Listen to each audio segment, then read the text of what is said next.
Coming to you live from downtown Detroit, this is Benzinga's PreMarket Prep with your host, Joel Elconin. This is a volatile puppy here, isn't it? And Dennis Dick. I'm bidding a penny. I will buy the stock for a penny. With everything you need to start your trading day.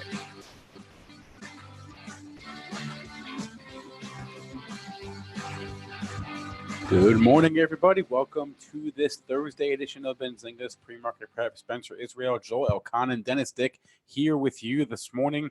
We've got to talk about, every day, but just can't help ourselves with AMD and Tilray. So we'll try not to talk about that too much on the show today because there are other stocks to discuss. We have earnings from Tailored Brands and Kroger on our minds. We are prepping for tomorrow's futures rollover and quad, which and our guest today at 8:50 will be joined by Gordon Johnson, Managing Director at the Vertical Group, and our favorite solar and steel analyst. Joel, what is happening in the overnight session? Oh, we are solid in the green here by 6.5 handles. Now, I'm talking September now. I've been telling you guys we have the rollover. So the front month is now December. That's ZESZ for you guys on different platforms. I'm going to finish out the week with the SEP here. There's still pretty good volume in it today.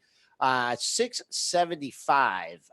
Actually, Triple Witch might be next week. Is this the second or third Friday? This is only the second you're right. Friday. It is next week. My Yes, bad. it is My next week. bad. I'm the one that said that. But anyways, we're still trading the SEP. We're banging on the door. Big number at 28.95. That was your 6-day interday high, Wednesday's high. We are trading above that right now. So important to hold that level. On the downside, your pre-market low is 84.75. That's a few bucks below your close of 88.50, but that will be your short-term support. Crude took a hit late in the after-hours trading on Wednesday, continued downward, down 91 cents at 69.46. Gold caught a bid yesterday, flat today at 12.10.90. Silver down a nickel at 14.24, and Bitcoin futures bouncing off 6,000, up $175 at 64.65. Triple D, how you doing this morning? Doing well. Just looking at the same stocks moving up and the same stocks moving down every day. It's like Groundhog Day around here. Remember that movie? Do you remember that movie with Bill Murray, Groundhog Day? I do Great remember. movie. It was a lot. That was. He just kept reliving the same day every single day. I kind of feel like that with Tilray and AMD. Could you talk about your Groundhog AMD trade? Because it was a small loser, but just the way you managed that and everything, shorting it. Sometimes we talk about good trades, or sometimes trades that you actually lose money on. Can we pull up the 15-minute chart? So I yesterday on the show, dead wrong. I said, I think the top could be in an AMD. I've tried to call the top a couple times. Okay, first rule, I'm done trying to call the top in AMD. It's exactly opposite to what I've been saying. I'm trying to short a stock in an uptrend. So I deserve to lose money on this trade. Believe it or not, though, I managed it well enough that I didn't lose much. And the reason here is I shorted the open, like I said I was going to. It went up a little bit there, but then it started to collapse. And then NVIDIA started to go down. NVIDIA ended up falling like 5-6 points. I'm like, this is it. AMD is coming in. And AMD came down nicely from the $30 area all the way down to $29.45. I'm feeling pretty good. I'm like, I got this. It's going to keep rolling over. And then it just started to catch a bid. And I was like, it's not rolling over like NVIDIA. NVIDIA kept going down. AMD wasn't going down. I'm like, this isn't good. So I lowered my stop down to where I put it on just so I wasn't going to lose money. So I lowered my stop down just to the opening price, because when stocks go back through the opening, sometimes they never look back. So I was short the stock. So I lowered my buy stop down to $30, and it went up there. It executed 30. I got out, lost a couple of cents on the trade because there's a little bit of slippage in there, obviously commissions and stuff. But it never looked back. I wish I would have turned around and go low long, because when it went through that opening, then it was 30.5, then it was 31, 32. Other semiconductors, other chip stocks all down. NVIDIA down for the first day, like big in a while. Doesn't matter. AMD just doesn't care. It's the honey badger of honey badgers. It just keeps going. I don't know where this party ends, but the party's still continuing here this morning as well. Yeah, wow. It's up another 60 cents. I mean, we got FBN Capital starting at Outperform. They're late to the party, but who knows? This party keeps going. This is like the latest party ever. They're wow. Starting at an outperform this morning. Holy mackerel. That is unbelievable. Banging up against a whole number here. I'll just give you your pre-market high. I mean, it's just sitting here too. 32.90, 32.91. That's your pre-market high. What the heck? I might as well go out here on a limb. I'll say $35, 34.96. That was your high. Why not? Yeah. Why not? Yep. And then 34.96.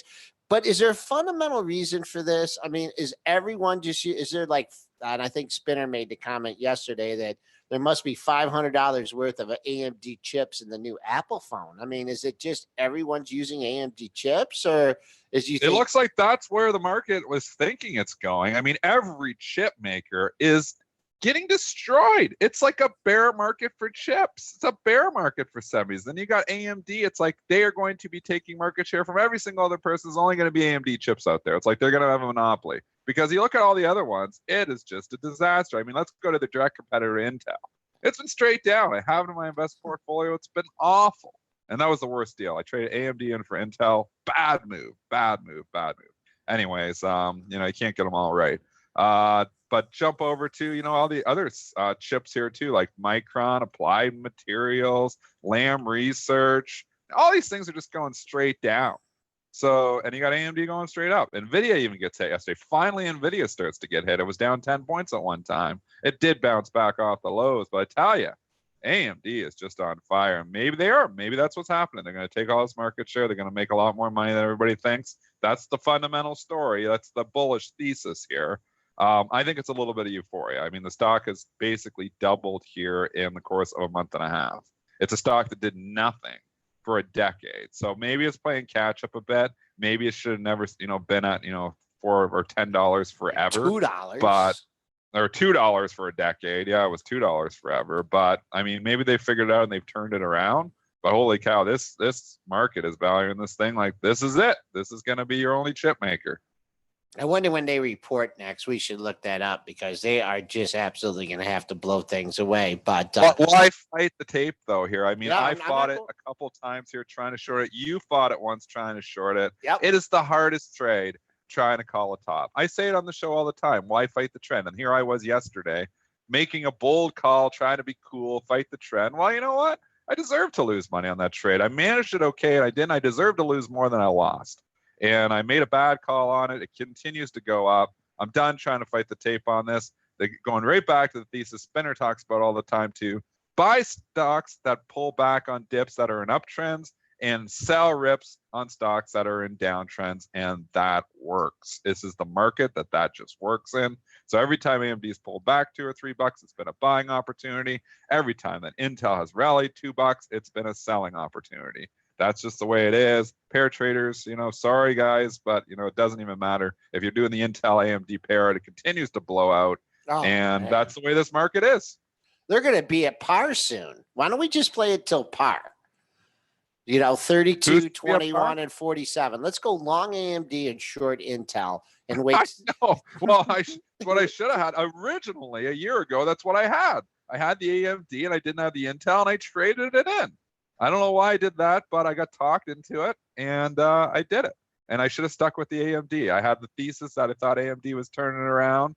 Rosenblatt had written a great paper, which then it wasn't working. The trade wasn't working for me. I bought the AMD on this Rosenblatt paper. That was originally, remember, when Tesla that had the bogus headline from CNBC. That's when I originally was buying AMD because Tesla was going to use AMD in all their cars, their chips. And then we found out that headline was wrong. And so anyways, and I stuck with AMD for a while, and eventually I traded in for Intel. It was a wrong move.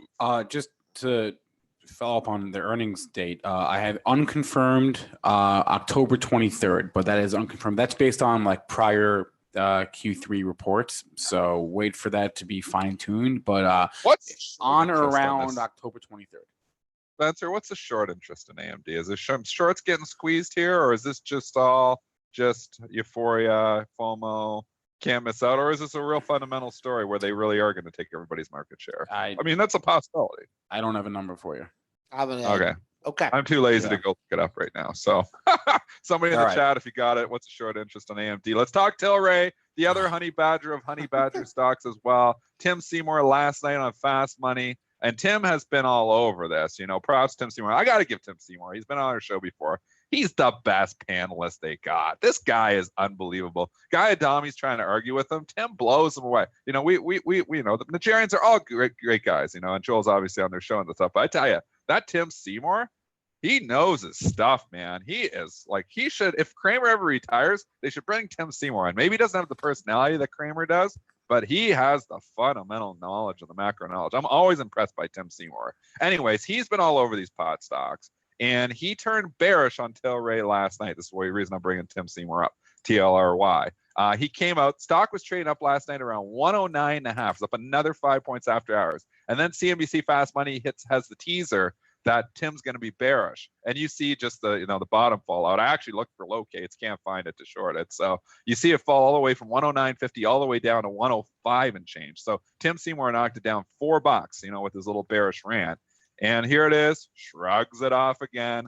We're up another 9 points. The shorts are getting squeezed on this. I think it does have a high short interest. Jim Cramer talked basically bearish on last night. He says not worth what it's worth. He says I wouldn't sell it or sell it short just because of the short interest, and they're getting squeezed here right now. The valuation is not worth what it's worth. Everybody knows the valuation isn't worth what it's worth, but it doesn't matter right now. It's euphoria. It's hot. What's hot is hot. What's not is not. Fundamentals are really tough to trade on. You got to go with the flow, and the flow right now on this thing is still up. I'm not trading this thing. Like I said, I've traded them for day trades against each other and stuff, but that's not even working right now because Tilray is in full explosion mode. The other pot stocks have stalled, like CRON, CGC, those haven't made new highs in the last week and a half. Tilray is up another 30 points. So this one's just exploding out. It's its own animal. It's the AMD of the pot world here right now. I don't know when the party ends. It will end eventually, but wow, what a run. Yeah, Tilray, I'm just going to give you the pre-market high. We have backed off that. 2.5 points. You got a pre-market high, 116 even. So we are 2.5 points off of that. You could use that as a target. This thing IPO'd. I don't know where we were, Dennis. This IPO'd at 23.05 in July, made a 2010 print. It added $43 in August and is added another $40 so far September. It's absolutely incredible here right now. Okay. All right. Anyways, just before, and just 1 second here, I'm getting trades again. Just before we move on, I just want to say on Tilray too, is I know where I was because that day that Diageo put the investment into CGC, I went straight to Tilray that pre-market, and it was like I had closed at like 23.80. And I was like, I bid 24. I was like one of the first people bid. And I was like on the headline, like 5 seconds after it broke. I was all over it. And I could have lifted $25 that day, but I was like, I don't know if I want to pay up $1 for it. That day was the day that went all the way to 40. I was like, next time, pay up. But I could have lifted a 25 offer there. And obviously sold it at 26. Well, you know me. I probably Scuff for Blood would have sold at 26. You're right, Joel. So I should stop thinking about that because I probably would have sold it. All right, let's do some earnings. Believe it or not, it's still here we are getting ready to gear up for the next earnings season, but we still have some laggers here. Let's where should we start? What do we have after the close? All right, let's start with after the close. We had Tailored Brands, TLRD. They reported a Q2 adjusted EPS $1.07 is in line with the estimate. Sales $823 million. It's $5 million short of the estimate there. They also reaffirmed their guidance for the fiscal year, the EPS guidance of $2.35 to $2.50. I mean, it's getting hit. It had run up. It's a food stock. Who wants a food stock in their portfolio when you got stocks like Tilray going up 20% a day? I mean, this is just, it's not a defensive market yet. And I mean, yes, we've seen some rally in some of the food stocks. Yesterday, Tailored Brands? Tailored Brands?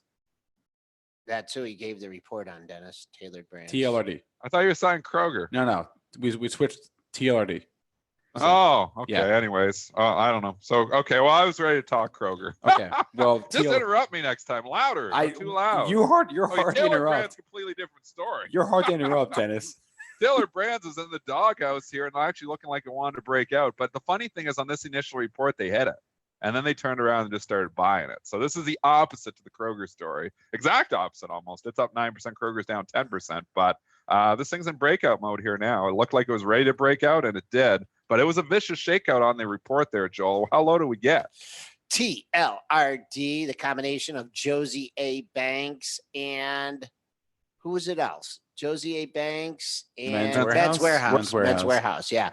You got a nice shakeout in here. 21.99 was your after hours low. 2 points on the earnings. And then scary. Turned around on a dime here. Your pre-market high up is 26.83. You got to be kidding me.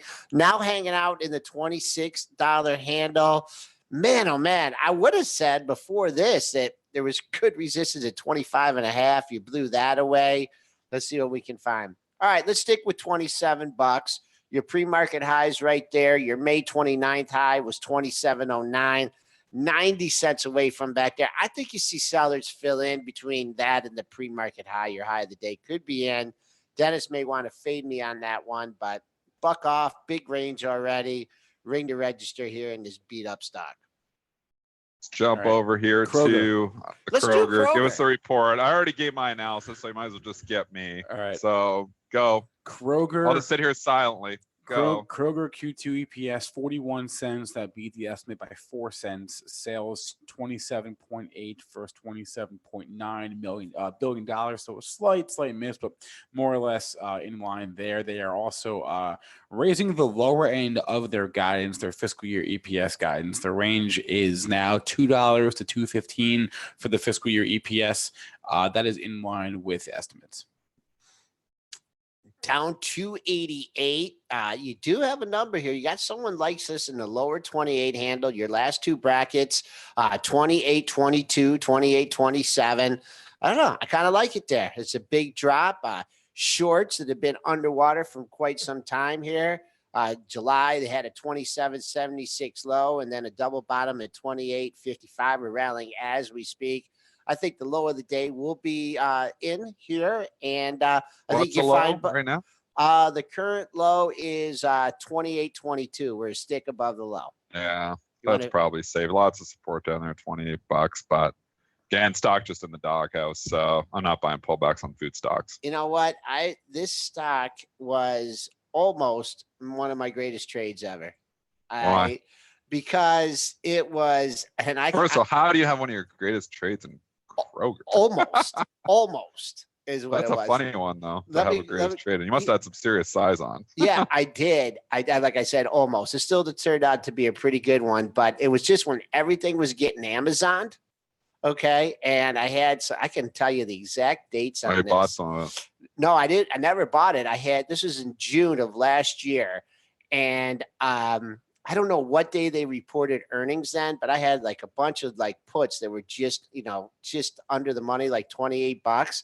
And so the day ahead of the report, I lightened up. I took half of it off, and then it opened $3 lower, and I nibbled out, and then Amazon came in that day and bought Whole Foods. And it went down like $22. Yeah. I remember. Yeah. I mean, it would have been one of the things like if someone would have just come up and punched me and knocked me off my chair. But I mean, it still turned out to be, but I just thought they were going to get Amazon. And I mean, I had no way they were going to have bad earnings and Amazon. Yeah. So I'll never forget Kroger. I'll never forget that stock ever. But anyways, it's on the rebound here. People are still, still buying food. They're getting into delivery service too. So Amazon, they killed them. It was just another stock going back. Best Buy, we thought that would get Amazon. Look how that thing's come back. Kroger. Yeah. I mean, what other stocks have been Amazoned? Like FedEx. Everything that gets Amazon comes back, it seems like. Best Buy was Amazon for years. Got down to $11 because there was going to be no more Best Buys. We were even on that bandwagon. It's like, I don't want to own Best Buy either. This Amazon's eating their lunch. You know what? They figured it out. Yep. The retailers have figured out how to not be Amazon. So I think You know, one of the best strategies out there we've said for a long time is BTFD, which is buying the blank dip. Well, I'll tell you, buying the dip on the Amazon stocks has worked very well. A lot of these stocks that have been Amazon have eventually come back. Costco knocked down at 150 because they bought Whole Foods. It's 250 now. Walmart was the same thing that day, straight down, made new highs after that. So when something gets Amazon, you close your eyes and you buy and you look at it 6 months from now and it seems to work. Denzi in the chat, CVS, right? Yeah, another one. Yep. Come all the way back. CVS, and then all right, I'm ready on the buy, but next time, and this will be the one that doesn't come back because now we're all ready for it. Walgreens Boots Alliance too. Yeah, Why they ever got a lot of things on Amazon. They've all come back. I don't know why they ever got rid of WAG, but that's okay. WBA is another stock. Oh, it's like WAG. Yeah, of course, that was a great one. Okay, what else do we have? Do we cover Pivotal Pivotal PVTL earnings? This is a widely traded stock. It's obviously a newer IPO there. I've traded a few times there too. It's getting killed here this morning. Spencer, earnings not good. A 6-cent loss versus a 9-cent loss estimate, so not bad there. 3-cent beat. Sales 164 versus 158 million. So they came in strong on the Q2 numbers, but the Q3 EPS guidance was it was fine. They beat by a penny. Sales guidance beat by $1 to $3 million. What are the numbers? Like, okay. I'm just like trying to get a ballpark of what kind of sales this thing has. 8 to 9 cent loss is the guidance they gave for Q3 EPS. The sales guidance they gave for Q3 was 163 to 165 million. What was the estimates? 163 162 was the estimate. It's not good enough. I mean, this is what all they want to see. This market wants to see on these newer IPOs is top line growth. That's what it wants to see. If you are not showing significant top line growth and you're not making money, that is a recipe for disaster. And that is what we're seeing here now. I mean, that's been SNAP's problem as well. You know, that's a whole different story, which we can get to in a few seconds. But I mean, you've got to show top line growth. If you're showing top line growth, they're buying the hell out of you, no matter what the valuation is. If you're not showing top line growth, they hate you. And here's a stock that was being bought for top line growth, not showing top line growth all of a sudden. That's why it's down 25%. Am I coming in here buying this? I'll let the dust settle. You know, maybe this is one that turns around, but this is like an event that these things typically just don't bounce right back from. This chart is ugly. This was a loved stock. It's immediately hated here now. Losing 25% one day, you burned a lot of people. I don't think it bounces right back. Pre-market low stands at 20.73, and this takes it back. It's like a reset on this one. If you were looking for the gap fill, this was back from May. That was probably another earnings report. Gap top went from 21.21 to 28.20 the following day. And now what are we doing? We're going from 28.78 back to the 21 handle. I mean, there's someone bringing some stock in here. I don't know if I could go out to say it's the low of the day, but you are getting a gap fill here at 21.55. You're considerably under that. I mean, maybe if it goes like another 30 cents, you take out some buyers at 21 and then come back, or this could be a one where, you know, the opening print could be pretty important. But if there's buyers in there, they're certainly not paying up. They're just patient. They're sitting on the bid. I don't know. Big fall here from Pivotal, reverse of what it did after its last report. Spinner's talking a lot of stocks. Actually, interesting. Kramer featured a bunch of these stocks last night. The Spinner's just mentioned here. Kramer's been pumping all these cloud stocks. He had 5 new cloud names that he 5 new cloud names, and these aren't new ones, but 5 of his new picks. And I'll give them to you right now because they're all trading higher. DATA, HUBS, which was trading higher last night. It's bid up here this morning. New Relic, which is NEWR.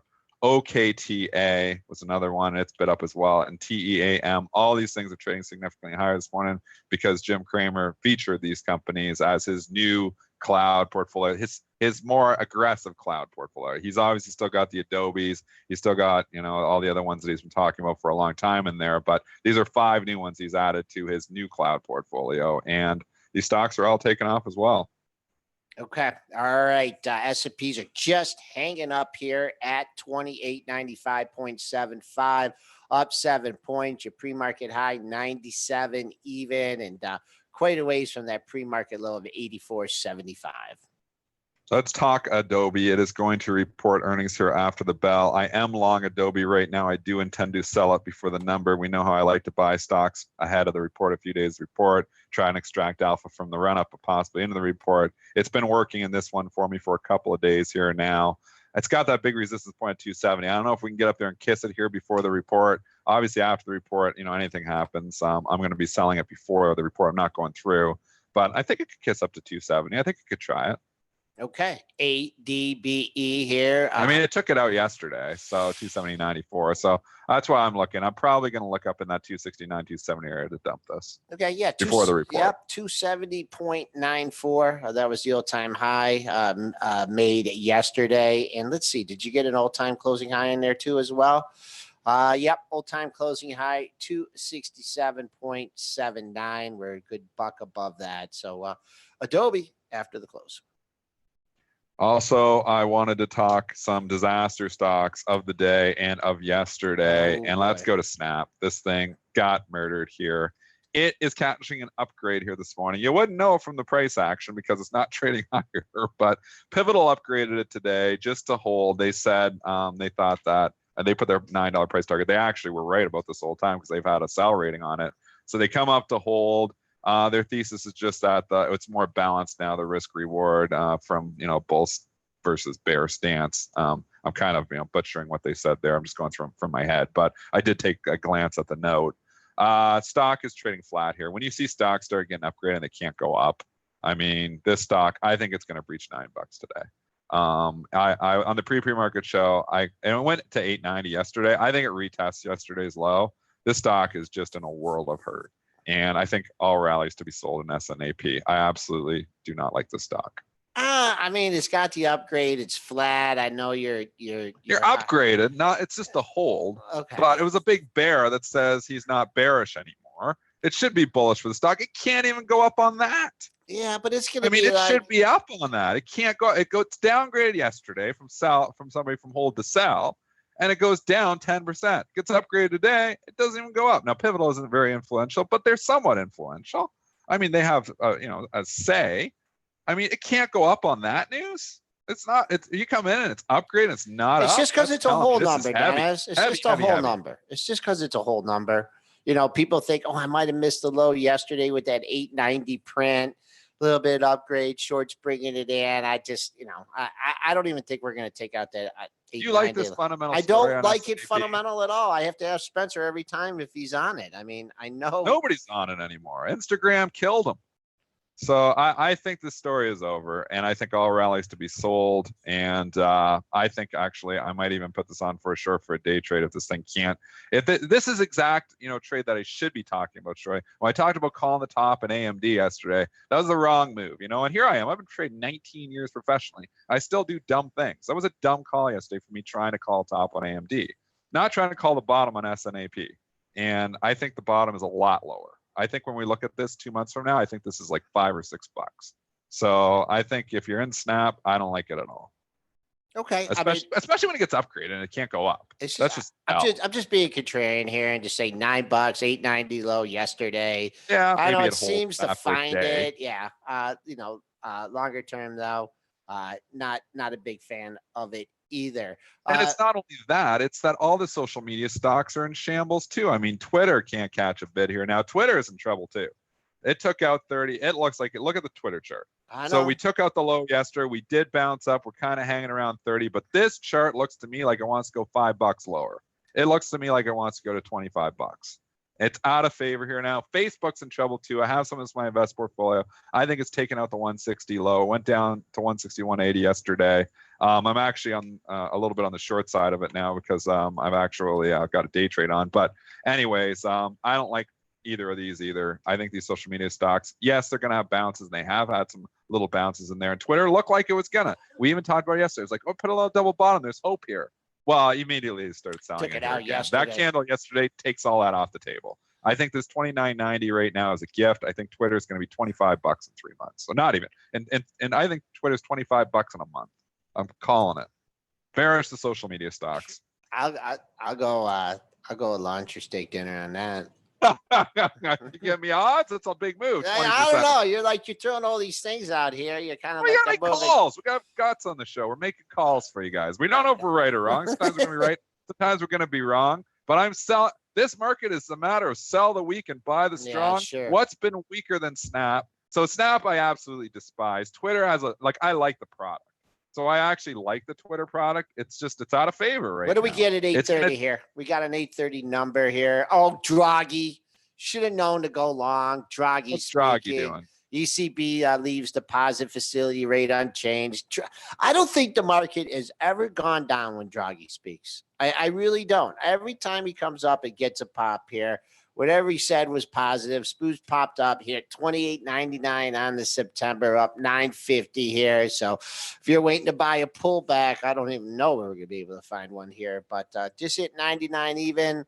Let's see here. 6-day high, 29.0050. But market got some nice movement going this morning. And Draghi just give it another boost there. Dennis, maybe you had Let's take it back to these social media stocks. Yep. What is your thoughts here on Twitter? You wanted to propose a bet to me. I'm going to say 25 before 35. Okay. That's a good, fair bet. It's $30 here on the kisser right now in the pre-market. It is absolutely the fairest bet you can get. 5 points up or 5 points down. You wouldn't do like it's actually easier for you because, well, I know it's not. Stocks, because it just came from 45, and some stocks can tend to retrace a little bit easier sometimes when they just fall. But I don't know. I'm trying to talk you into it, but I think 25 before 35. Would you go 27.33? Why do you want me to go 27.33 versus 35? Sure. No. It's at 30. You get 27. I get 33. Oh, what are those tops? 33, 27. Sure, I'll do it. All right. We got launch your stake. Dinner bet? Is this hold on. I'm writing this down. Is this a launch? You owe me like 5 steak dinners already. No, I don't. Oh, you're and so you owe in the me hole 2 in steak. lunches. You're like the Fed. Wait. You just keep digging your hole deeper in steak dinners here. It actually doesn't even matter anymore because you're never going to pay any of these steak dinners back. Yes, I am. So you're just like the Fed. You keep printing money over there. You keep printing steak, printing beef over there. You know what? I got a bunch of Omaha steaks in my freezer that I've had in there for like. You're gonna send me a bunch of packages. At least I have got all as my a friends gift. and all my family over for steak dinner. 27.33. This is. Have you ever won a steak dinner bet from me? No. This is steak dinner. We did it. It's another steak dinner. But you owe me 2 lunches. You owe me 2 lunches.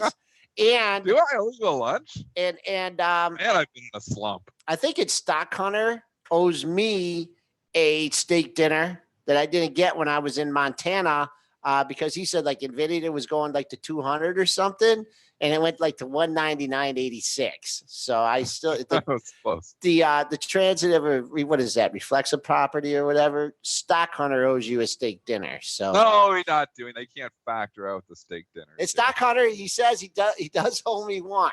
So I did not get. Yeah, I don't get one a Stock Hunter. I get in the Joel. Angie owes me one too. I will have a steak dinner from you too if you want. Angie, I don't mind if you want to come up here and buy me a steak dinner, but why does Joel's not getting out of this here?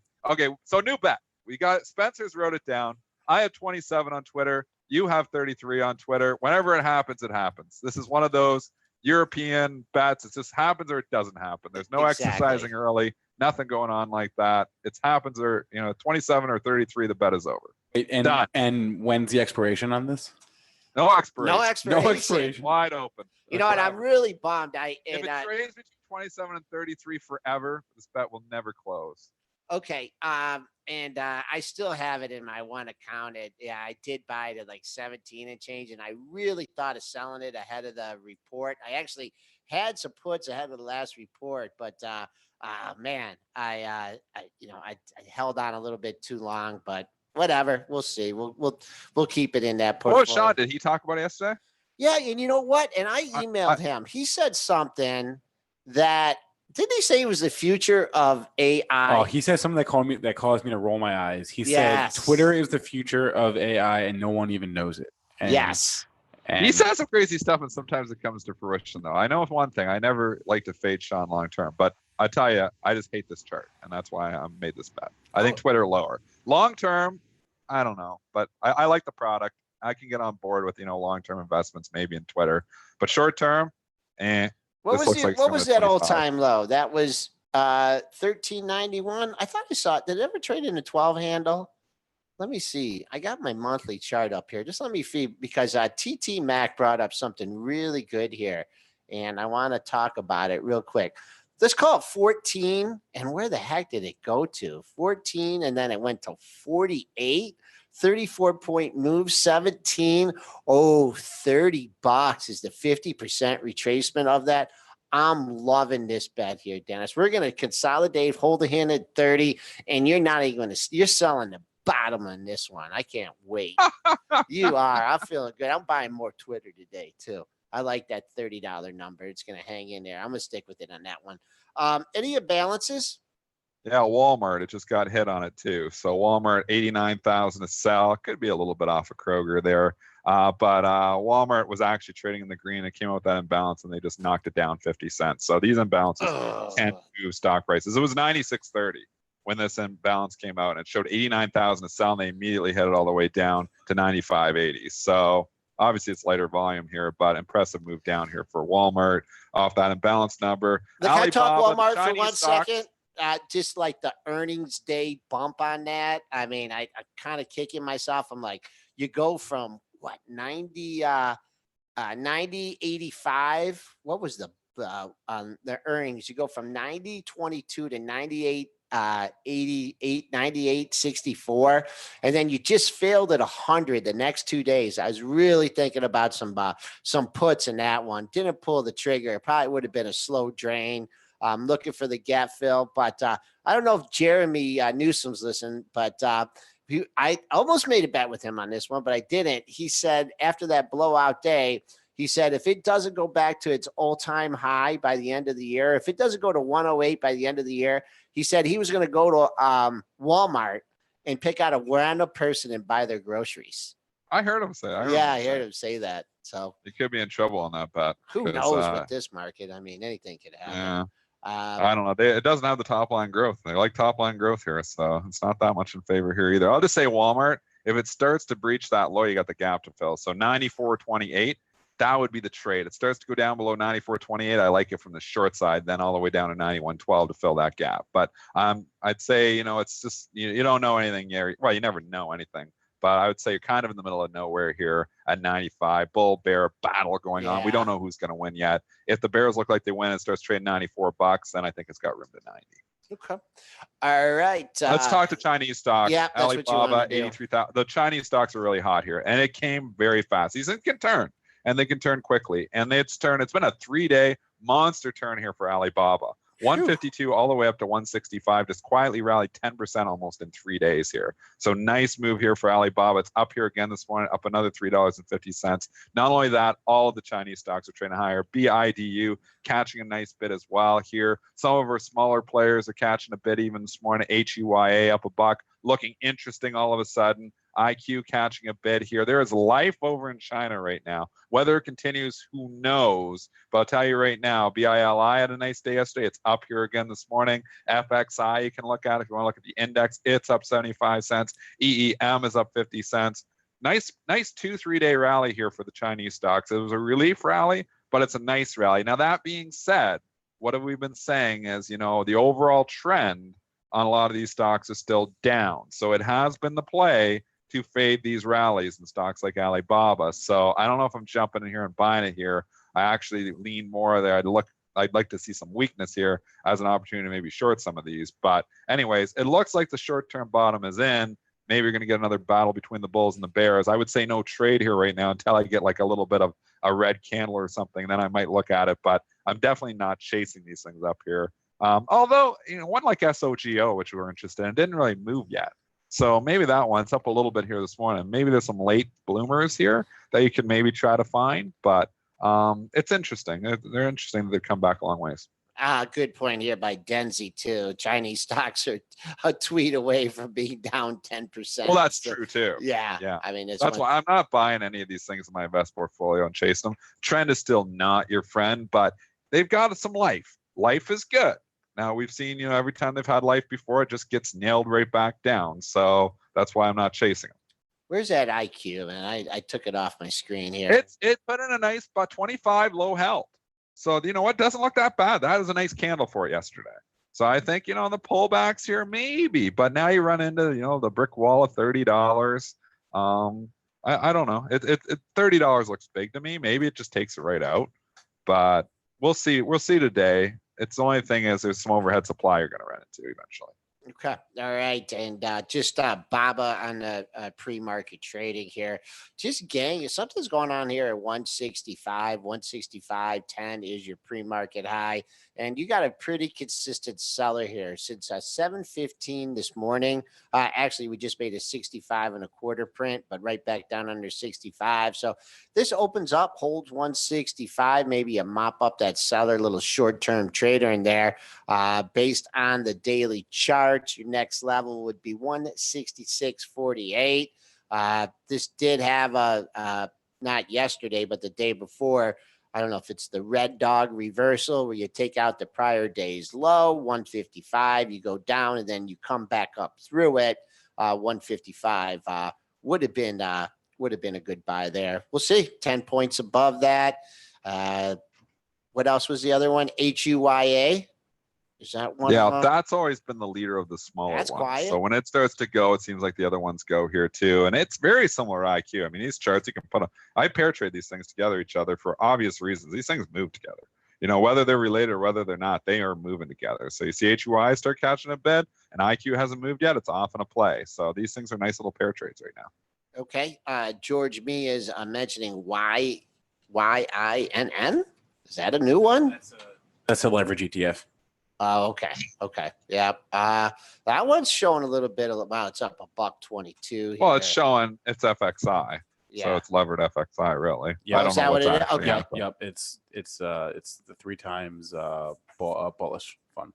Yeah. So that's why I just say buy FXI with 3 times as much money. I hate the levered products just because they lag and they got all the effects we've talked about before. I would rather just, you know, do the FXI 3 times. But anyways, I guess if you don't have a huge account or something, maybe it's a way to play it. Okay. All right. Analyst. Facebook coming in here a little bit right now for me. Like I said, I have an overnight short on here. I don't know if I'm going to keep holding it or what I'm going to do here, but I don't know if there's a headline on that or not. What's SNAP doing? It's up a penny or down a penny. Oh no, actually it's flat here. What was the catalyst for shorting Snap? Just the price or the Facebook? Just the price action? Yeah, just shorting the weak, buying the strong. I have the Adobe Facebook's pair going. Oh, long Adobe. I need to short something against it. I was like, what better stock to short against than Facebook? Because it's in the gutter. How in the hell are those related in any way? No, they're not related at all. But it doesn't matter. It's buying the strong and selling the weak. It's working. So right now, overnight, I put this on overnight. Adobe is up 0.53%, and my Facebook is up only 0.1%. So I'm up 0.4% on that money. Spencer, can you get a little thing when he puts these spreads on that says, please be advised that you should not be trying these spreads. There's absolutely Hey, if we say that. If it works, it works. There's no correlation. If it works, it works. It doesn't matter if there's a fundamental relationship. Look at their hitting. Gets the weak get weaker. Look, Okay. Facebook just going down just because it's Facebook. I Probably going red. What? I don't know. We'll see. Let me just pick Anyways. a random stock. It's getting here. hit here right now. It was trading up all morning. That's why I'm wondering, is there a headline on Facebook right now? They're hitting it pretty good here right now. Yeah, Sorry, guys. I don't think I'm the one causing any this. headlines. But it's getting slammed You're here not right now. It caught. just went red. Is there a headline? I haven't seen anything this morning yet. Because that was up I'm all looking. morning. It's been 162.60 all morning. It's now gone red. It's 161.75. So I sit back. I don't know the headline. Dennis, yet, it's so I'm right gonna here. sit back Yesterday's low. Yesterday's low was 161.80. Right here, right Okay, now. well, that's where it might bounce. So that's where I should be covering right now. Cover half. News. It looks like there's news. So, anyways, help me out. Chat. News on Bradster's searching for news, Dennis. I Neo think. says I'm the headline. Who said that? I just said I'm bearish and it started going down because I said I was bearish. I'm the headline. Anyways, I'm sticking with it for a bit. Okay. 160, we talk about whole numbers. 160 even. That was the low on September 6th. So if you're really holding out, I don't think you're going to see 160 today. 160, 180 was yesterday's low. It did go red. I think it's going to go green here. I'll call the next tick green here. Flat 162. So see what happens at yesterday's low here. Lobster's got it. Facebook ad spend feedback turning more cautious, says Cleveland Research. I was going to say that is Cleveland Research that influential? Though? Yeah, they are. They are. Yeah, they are. Okay. I've seen Cleveland move stocks before. So, anyways, Facebook turning red. So now you like my Adobe. Look at this. So now we go 0.18% in the green, or I'm up on it. My Adobe's up 0.5. Now I'm up 0.7% on that spread. I should just keep talking here. Okay. And anyways, it's through yesterday's low now, Joel. So 160. Come on, baby. 160.05. You got to get out there for sure. 160.05. All right, moving on. That's 160, 150 right now. We don't know where this is going. I'm covering this today. Day trade. So if you're following me on this, it's just a day trade. Jumping over here. I had so many stocks on my list here to talk about. First, I've been leading all the way. Is there something you had on your list, Spence, that you wanted to cover? 5 minutes. 5 minutes until we're going to bring on Gordon Johnson. I do want to note that First Solar is trading down this morning. I don't know why. I've been looking for the past few minutes for a headline. I heard Gordo's going to be on our show, and he doesn't like it. You just want to First show is moving stocks. Look at this. We're like CNBC. It's not our show. First Solar is trading down in the red, but you know what? It was just a tick. So I can tell you right now, it ticked down to 47.93. It was 100 shares. Already bid a 48.5. 49.5. So that's just like one person sold 100 shares and it makes it all look red like it's going down, but there's no volume on this. So you got to just kind of strike that. That was that's a real interesting chart though. Just basis the daily charts. You had your 2-day low at 47.59. You had yesterday's low at 47.67. Got a nice bounce off that. And then you had a spike low at the end of July. Yeah, July 27th, 48 even. So call 47.50 super extra major support here. In First Solar, we'll see what happens when Mr. Johnson. Gordon Johnson downgraded First Solar to sell. That was back on, let me get the exact date for it. That was June 7th. He downgraded from buy to sell. And I was planning on buying it at $50, and then he came and downgraded. I was like, nope. If Gordo, can I call him Gordo? He doesn't like that. Maybe I shouldn't call him Gordo. I like calling him Gordo. I won't call him Gordo. But anyways, we'll call him Gordo right now. He downgraded, and I was like, this guy knows solar better than anyone. If he's downgraded, I'm out. I follow him. He was the reason I got out of my Canadian. He's the reason I got into my Canadian solar CSIQ, and he's the reason I got out of my Canadian solar CSIQ. I don't know anything about solar fundamentally. I'll tell you what he says, though. It works out. The guy knows the solar stocks. So it seems to work out. When he likes a stock, it seems to go higher. When he doesn't like a stock, it seems to go lower. He went negative on First Solar. I was like, I'm not buying it then. And it's been down. It's been down since then. Okay, it's 8:47. Do we have we covered all the analysts here? Not a lot of action here. We're kind of see if there's any other noteworthy analyst ratings. Do you want to look at the tobacco stocks real fast from yesterday? Sure. Just because the headline out of the FDA that they're looking into e-cigarettes was good news for Wall Street. Liked what they heard there for MO, BTI, and the rest of the tobacco stocks. That was crazy move because they hit them on the initial headline. When we broke the story, they were getting hit. MO and PM were down $1. And then they turned around and they started buying the living daylights out of these things. And that is a big move. And you know what I'm going to say here is, do you know what I'm going to say, Joel, on MO and PM? Especially MO. Do you know what I'm going to say? Overhead supply? No, I'm going to say this is Kraft Heinz part 2. This is a gift. MO, this was a gift rally yesterday, rallying $5. You got this defensive stock rallying 9% yesterday. And when they give you these kind of rallies, and then they've been in the doghouse, and MO has been in the doghouse, it eventually finds sellers. So I think this is a gift to the longs. If I was long this thing, I'm not long any tobacco stocks. I'd be ringing the register on this. I think it was a gift. It is down here today, MO, because it is ex-dividend, so you got to consider that. The MO actually paid an 80-cent dividend, so they just closed at 62.63. So it's actually not down that far, but I think it's a gift. So I think this is going to be Kraft Heinz. I think we're going to look back at this in a month. I think it's going to be back down at 58, 59 bucks. So that's my opinion. Same thing with Philip Morris. Although Philip Morris isn't as well defined, it had a pretty good move, but not nearly as much. So I think the MO a complete gift. You did have it's already getting hit today, Dennis, down at $1.52. Well, you didn't listen to me. It's 80-cent dividend. Joel never listens to me. Did he say 80-cent dividend? 63. He didn't say 80, but he said it is ex-dividend today. Oh, so. Thank you, Spencer. 80 cents. So it's only down 38 cents. So it's not down that much. And it's only on an odd lot. Okay. So it's maybe going to give you a chance. So you have to adjust that close. It closed very strong. I was getting up $64 yesterday, so the adjustment would be like 63.20. Gets in the upper 62s. I don't know. I may even. It's hard to short them the first day after, but it's not hard to take the profits. And if you're an MO, I personally would be ringing the register. Just my opinion. Okay, you want to take a quick break here? Yep, Spencer? 8:50. We're taking a quick break. Grab Gordon Johnson from the Vertical Group. We'll be right back in a moment.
Welcome back, everyone. PreMarket Prep, Spencer Israel, Joel Elconin, and Dennis Dick on now with Gordon Johnson, Managing Director of the Vertical Group. Gordon, how's it going today? Excellent. Well, welcome to the show, Gordon. We had a request yesterday from Spinner in the chat, and real direct question here. We all know China subsidizes solar industry heavily. With China in trouble, will they be able to continue to pour money into these losers? Just a thought. First Solar, CSIQ, SPWR, and of course the ETF TAN. Yeah, guys, thanks for having me on. I don't know if I classify them as losers, but they've certainly come under pressure recently. To the question, will they be able to continue to socialize the losses of the Chinese companies? I think the answer, quite frankly, is yes. Will they continue to provide debts to companies that are struggling? The answer is yes. But I think the bigger issue is this year, unexpected to many, China significantly reduced its support for solar. They cut their incentives, and the expectation was that China was going to do roughly 50 gigawatts of installations, and now that number is probably around 30. So you're talking about a 20 gigawatt decline in a global market that was expected to be roughly 90 gigawatts. So it's a significant amount of decline. And against that backdrop, you have a lot of capacity in China, again, that we think will continue to be debt funded despite losses. So we think the oversupply will continue. Now, one ray of light is recently, last week, Daku, which is a Chinese polysilicon and wafer company, came out and said that they're going to basically shut down their wafer production operations, basically by, I think, the end of October of this year. However, they continue to, reiterate their plans to produce polysilicon and ramp polysilicon significantly this year. So, yeah, we think the debt will continue, but we think the real issue is China has reduced its incentives for solar. And what's the timeline here, Gordon? How long do you think this will be the case? How long do I think China will continue to finance its companies? Or how long would you think they'll? Yes, essentially. I think it's structural. I think it's part of the way China works. It's not a market economy, so it's not a situation where if companies are losing money and they default on debts, they go out of business. That's just not how China works, and that's why you have a lot of overcapacity in China. I think the real issue for the solar industry it is what many thought was the unexpected, or not thought, but what many did not expect to be the significant cut in incentives. Now, keep in mind, we were highlighting last year in the first half after our visit to Intersolar and discussions with Chinese solar executives that we thought that there was a coming cut to China's incentives for solar. That was not consensus clearly, and you can see that reflected in the stocks this year. We didn't know exactly when it was going to happen, but it is something we had published on. But I think the real issue for the solar industry and solar specifically in China is that they've reduced their support. And you downgraded for solar, I want to say, what was it, June 7th? Somewhere around. Yeah, we downgraded in the high 50s.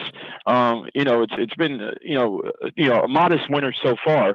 But listen, First Solar was uniquely positioned because before the China cut of their incentives, you had the Trump 201 tariffs that effectively put 25% taxes on every solar module that was made outside of the U.S. And keep in mind, First Solar makes its modules in Malaysia and Vietnam, the bulk of its modules in Malaysia and Vietnam, but they excluded First Solar from the scope of the 201. So what happened was module prices in the U.S., solar module prices, it went down to the low 30s.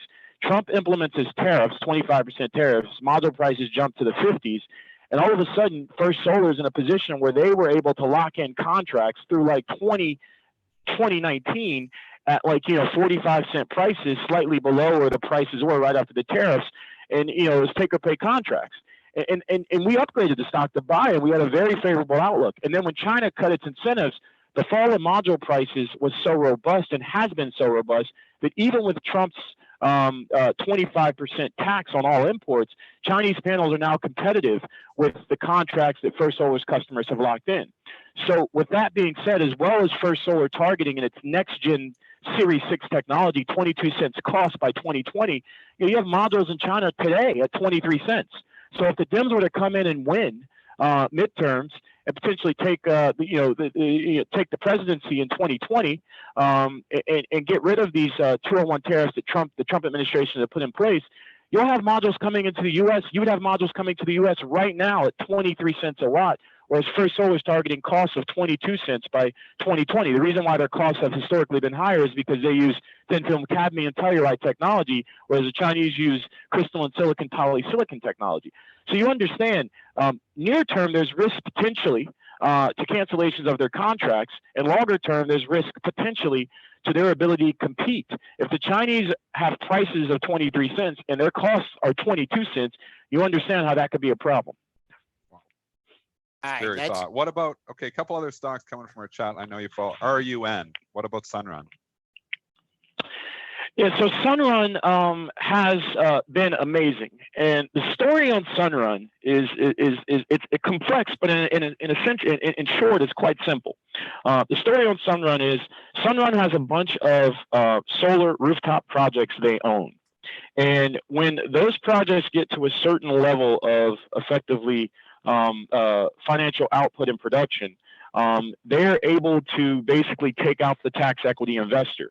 And when they take out the tax equity investor, the debt investor becomes they're at the top of the effectively payout stack. So they become senior versus subordinate. And what that allows them to do is lower the overall cost of debt. So it's called a tax equity flip. And the thought is when they do those tax equity flips on their projects, they're going to generate cash, significant cash, and they're going to use that cash effectively for a number of things to include buying back stock. So the expectation is that SunEdison is going to start to do those Sunrun is going to start to do those tax equity flips in the first quarter of next year. And if indeed they are able to do that and they do it successfully, and they generate the cash that a lot of people expect, you're going to have a significant flux of cash coming into the company. And that's why you've had this swift increase in the valuation of SunEdison. Now, that's the bull story. There is a bear side of the story. But I think in Q1, we're going to see if Sunrun can execute on the tax equity flips. And if they can, I think the bulls are going to be vindicated. If they can't, you're going to probably see a swift slowdown in the stock. It's not really a solar story at this point. It's a specialty finance story. And I think that's why you've had some significant investment from funds like Tiger Global, et cetera. All right. I want to do one more, Gordon, and then we'll let you run. Tesla, you came out and said you think they're going to miss their Model 3 production by a potentially wide margin. Why do you think that? Yeah, so, Elon Musk came out last week and said that they're going to have the most amazing quarter they've ever had. And he talked about how they're going to do, double production and double the volume. Double production and double the deliveries. And hold on, let me just get you guys a stat here. So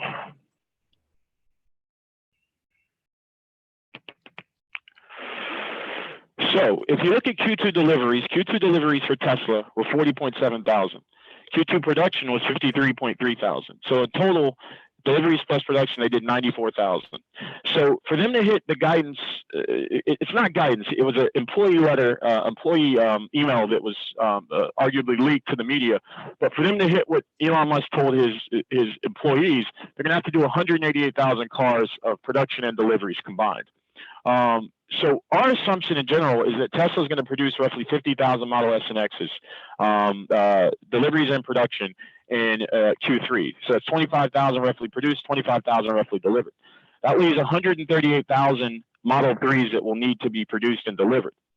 So if you look at it, so that would be 69,000 deliveries and 69,000 production. If you look at what Inside EVs has reported as deliveries for July and August, and you subtract that from 69, you're talking about basically roughly just under 6,000 cars per week of deliveries that Tesla will have to achieve in September. If you look at the survey data on the Tesla Motor Club website, and you look at the VINs that have been registered, it's mathematically impossible for them to hit that guidance. And again, it's not guidance, it's a letter that Elon Musk sent to employees. So we think from that perspective, there's disappointment coming. But in addition to that, just yesterday, Musk came out and said that, they're having issues getting cars to customers because demand is so high. So they're having issues with deliveries because demand is so high. Don't know exactly what he means, but our take on that is potentially that's him suggesting that they're going to have delivery problems. Look, we've done math in conjunction with another investor who looks at Tesla that suggests they've effectively run through their backlog and they're going to have a potential demand constraint in Q4, significant demand constraint in Q4 for Model 3s. And if you look at some of the good work that's been done by guys looking at the cars and the production, counting cars coming out of Tesla every day, it looks like the production rate at their car facility for Model 3s has slowed significantly. So while they're pulling out all the stops, we think to get Q3 numbers high, we think there's a potential crisis coming in Q4 with respect to demand for Model 3s. And against a backdrop of cash, cash that is dwindling and, significant debts due in November, just under 300 million, in March, just under $1 billion. This company could potentially have real fundamental problems. And I think all the, go private and the smoking of the spliff on the Joe Rogan show. All this stuff is distracting from fundamentals, but we stay focused on fundamentals. And if you're focusing on fundamentals, you have to be concerned with Tesla. And I think a lot of the bullish viewpoints are forget about the fundamentals. Elon's great, and EVs are the way of the future. But when you think about all the competition that's coming, you got the Jaguar I-Pace, you got the Audi e-tron. We'll be at the Unveil event next week in San Francisco. You have the Hyundai Kona and the Chevy Bolt this year. Then next year you got stuff like the Porsche Mission. Jaguar is coming out with more cars. There's between now and 2020, we count over 110 cars with over 200 miles of range and 100% battery electric vehicles that will be competing against Tesla. Whereas last year you had just one, which was the Chevy Bolt. I mean, it just looks like they have some real headwinds near term, both from a competitive and balance sheet perspective. And we think a lot of people just aren't focused there. We're on the line with Gordon Johnson, Managing Director of Vertical Group, giving us just one heck of an assessment of these stocks. We got to get a few more. Is there any solar stock that you like? Is there anyone that if you had to buy a solar stock or not? I mean, saying no is a we think about Canadian solar. We're not saying buy because we don't officially rate it. But Lion Point, which has been an investor in Canadian solar for some time, has effectively announced that they're looking to potentially take the company private themselves, using their money and other investors' money that they could potentially get.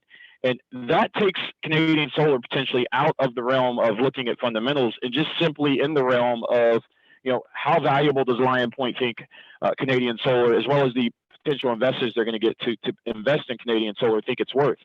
And from that perspective, Canadian solar could be a specialty or special situation play, given, Lion Point has talked about, a takeout price of, $18.50 or higher. So it's not that we like Canadian solar on a fundamental basis, but if you look at what Lion Point is potentially going to do there, you could see some upside in the shares, and potentially significant upside, assuming they achieve their goals. Do you have any opinion on ENPH? Is that part of your coverage or not? ENPH, you familiar with that stock at all? Enphase, Yes. Yeah, Enphase. We do cover SolarEdge, so officially.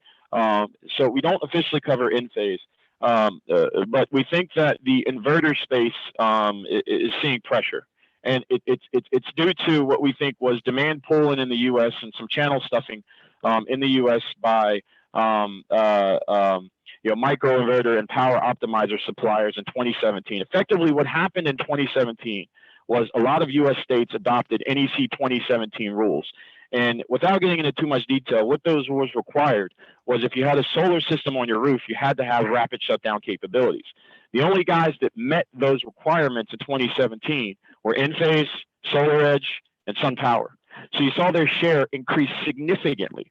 But then in 2018, all of these string inverter and traditional guys like SMA, Fronius, and the like, basically, refresh their products to be NEC 2017 compliant. So we think you had a big boost in demand for the likes of Enphase, SolarEdge, SunPower products in 2017, and now we think that's reversing.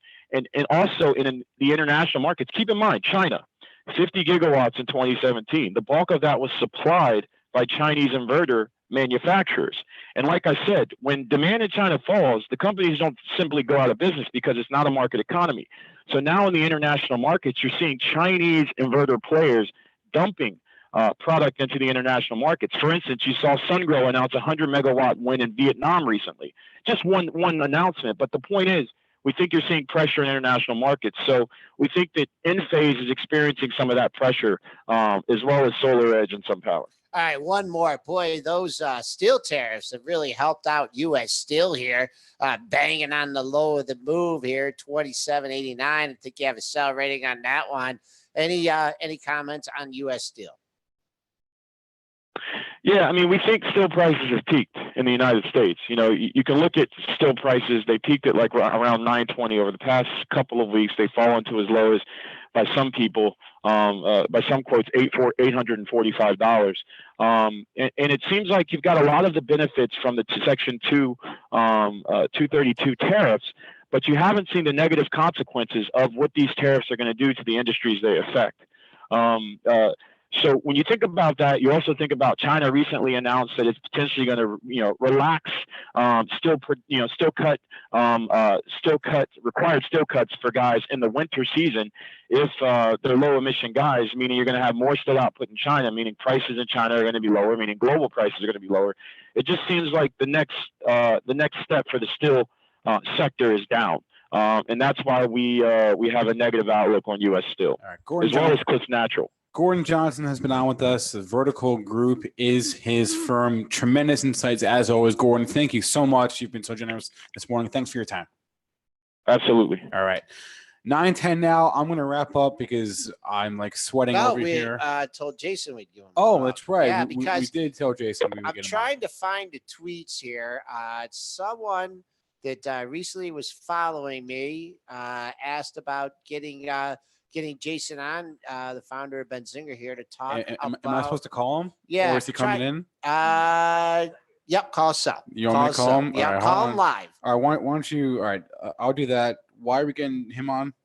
Because we had a request a few days ago for him to talk about Tesla. Oh, all right. Then let me dial Jason here real quickly. You want his number? No, I had to pull it up on my phone. That's why I'm like trying to, Yeah, I'm trying to, do that. So let me pull up Tesla here.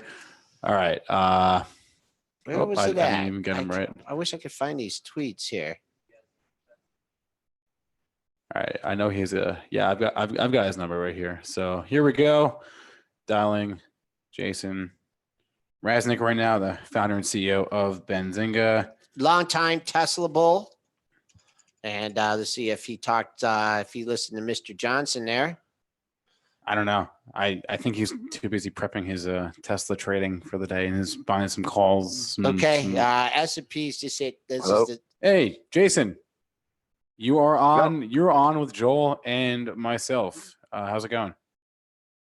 Good. Are we live? We are. We are live. We are live on Benzinga's PreMarket Prep. We just had Mr. Gordon Johnson on, and man, that was one heck of an interview. But he is really concerned about production in the next quarter for Tesla. We could talk about the price action afterwards, but this is stock you've been sticking with for a long time. A lot of volatility. What do you think about next quarter's production for Tesla? Gordon made good points.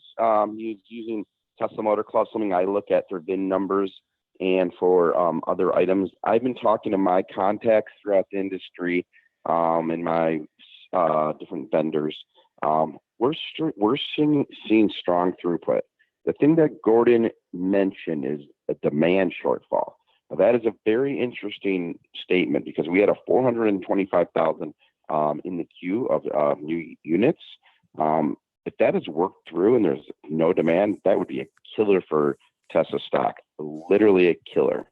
However, I am not seeing that from my calls. Now, on a day-to-day business, I work and build at Benzinga, and that's where I spend my time. And so I'm not doing the research I used to be able to do. So maybe Gordon has better data than I do. I mean, I look at the Tesla Motor Club, I look at all the forums, I do all of that stuff. It is my hobby, no doubt. And I am seeing some strong demand. In the last 2 weeks, I've had 4 people use my Tesla referral code to get the free supercharging. And I've had multiple phone calls of people that put Teslas on orders for the Model 3. And I've been seeing more around. I've been seing more around in the area. I mean, that's not leading to next quarter's production. Do you like them? I do. I do. Them? I do. I mean, you said you're going to take me for a ride on one. I would definitely like to check that out. I just want to ask you. I mean, being an owner, I don't know if you're still in the comment or with options and stuff, but man, when you wake up in the morning and you see these things like with the Joe Rogan and everything, I mean, does it make your stomach turn? I mean, or is it just like this is the way the guy is? He's a genius. He's a free thinker, and I'm not, I'm not going to judge him. Just comments on Mr. Muck's recent antics. Yeah, I'm going to be pretty, drastic my feedback. I didn't like when I saw what he did on the show with the smoking. However, I watched the 2.5-hour interview, and I'm telling you, it's not must-see TV. They're asking a lot of questions about AI. It was a lot of boring stuff. The smoking thing did happen, but it happened very, cavalierly. It wasn't as bad as I thought it was going to be, but he 100% should not have done it. Yes, I woke up with heartache.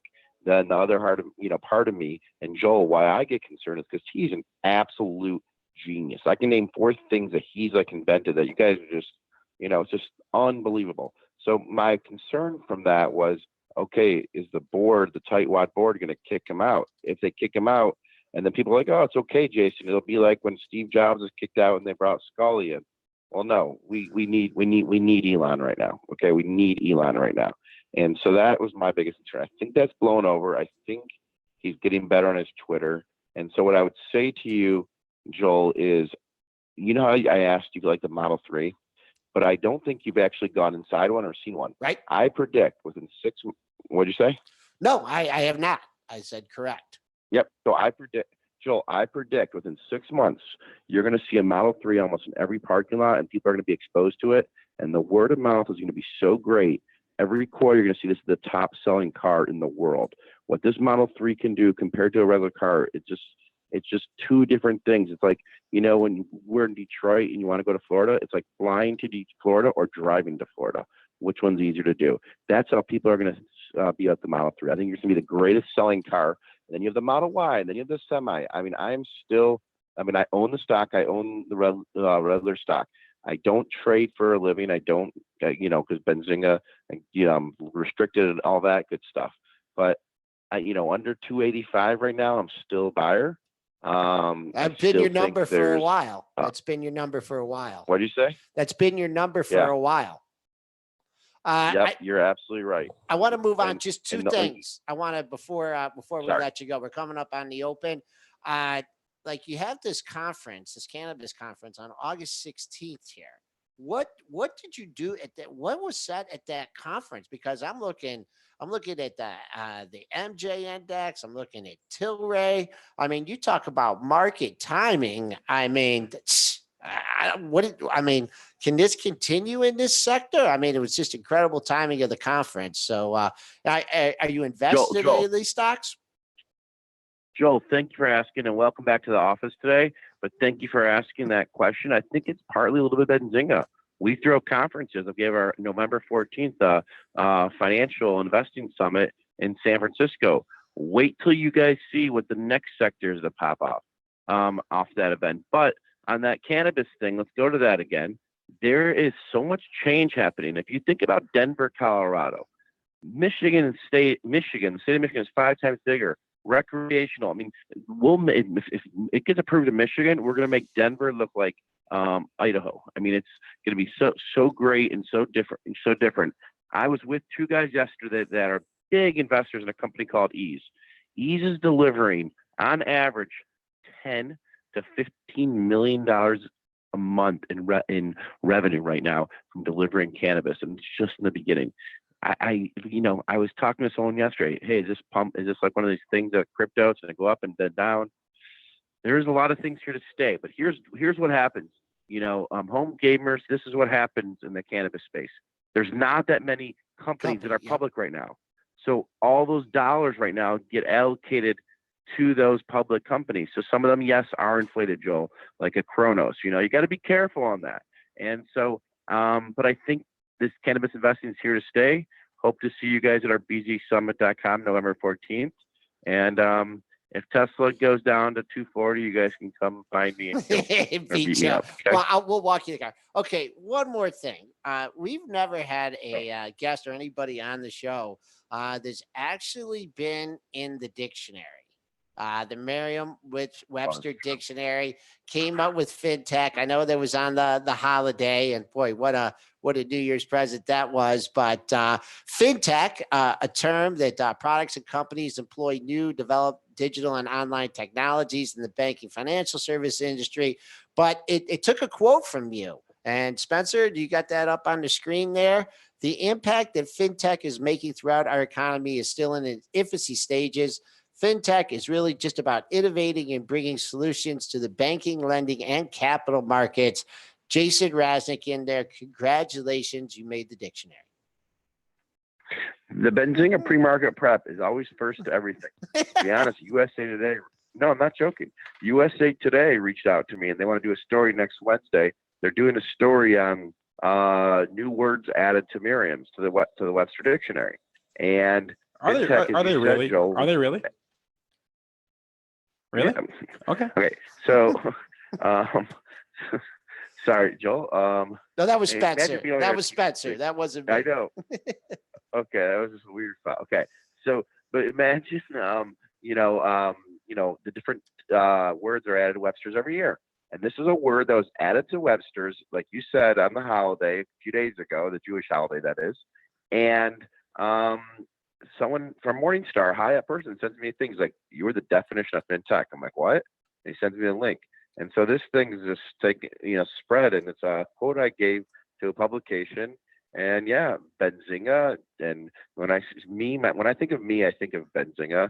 I think it's tied. We're all tied to what we do in a daily life. So it's the hard work that we do to bridge financial investments with smart people and finding the tools to bring to our readers all the time.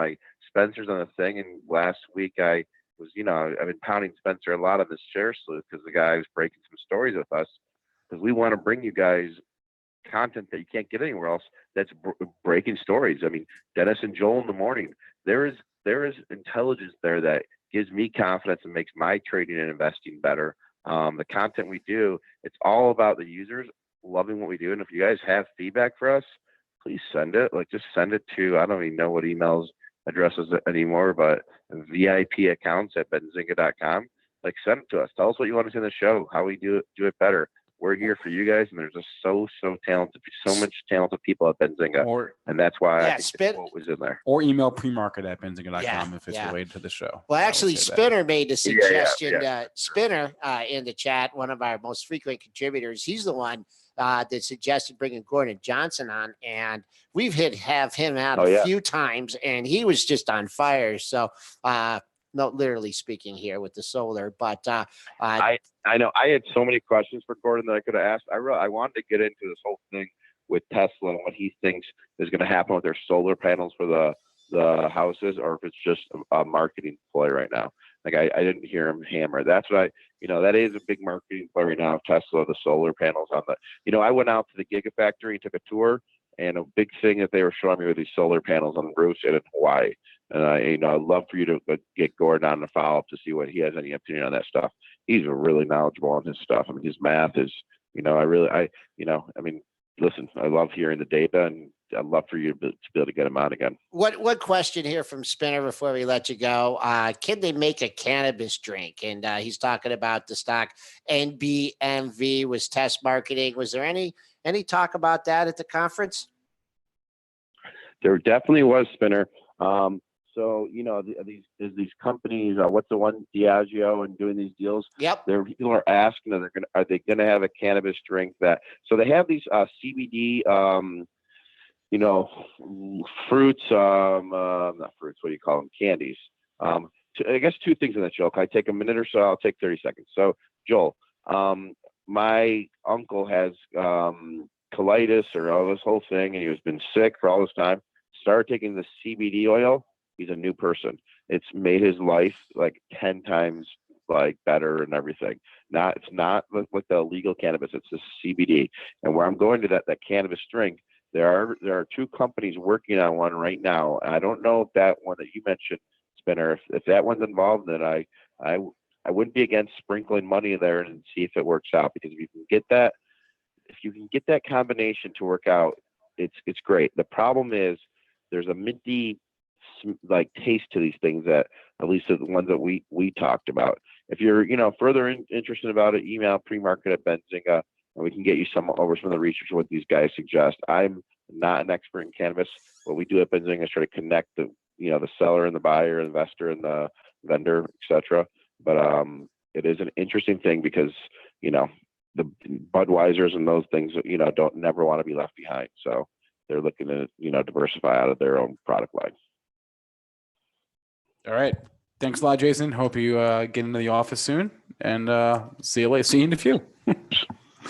Yeah, Spencer Israel is supposed to be in Boston, but I think I'm going to come in the office. Oh, that's right. 4 o'clock to Boston. Okay. So if you guys are in Boston and you're listeners in the show, come say hi to me. I'll be downtown tomorrow morning. All right. See you, guys. Okay, I need a break. I need a nap. I need a nap, especially after listening to Gordon. That guy is a hurricane in a good way, but I just feel like there's so much information, and I need to go back and listen to that. What again. if we have Gordon on with Jason? No, I couldn't handle that, honestly. That's too much for me. All right, we're going to wrap it up, though. That's going to be it for us today. Hope you guys enjoyed 2 days in a row of extended action here. If you missed any part of the show, catch our podcast on iTunes, SoundCloud, Stitcher, TuneIn, Google Play, or just rewatch the show on YouTube. All the information from our show is for informational purposes only and not meant to be investing advice. Joel, real quick, last thing, where are we at in the S&Ps? Oh, man, great day. And here we are up at 28.99.75. Caught the bid last night. Always like to look at your pre-market high, 29.00 and a quarter. You had an intraday high. We fell off that intraday high right after Labor Day. So there's a level, nice round number. If you're buying on a pullback here, mid-range on the September is way down at 28.90-250. You don't even know if we're going to let the buyers will let it get that low. Your 7-day high, which we will not see, I don't think, 29.12.50. So there's some levels to keep an eye on. Going into the open here, just a few minutes away. All right, 9:26, 4 minutes until the open. Hope you guys are ready. Hope you had a good day, good morning at least, and hope you join us again on Friday.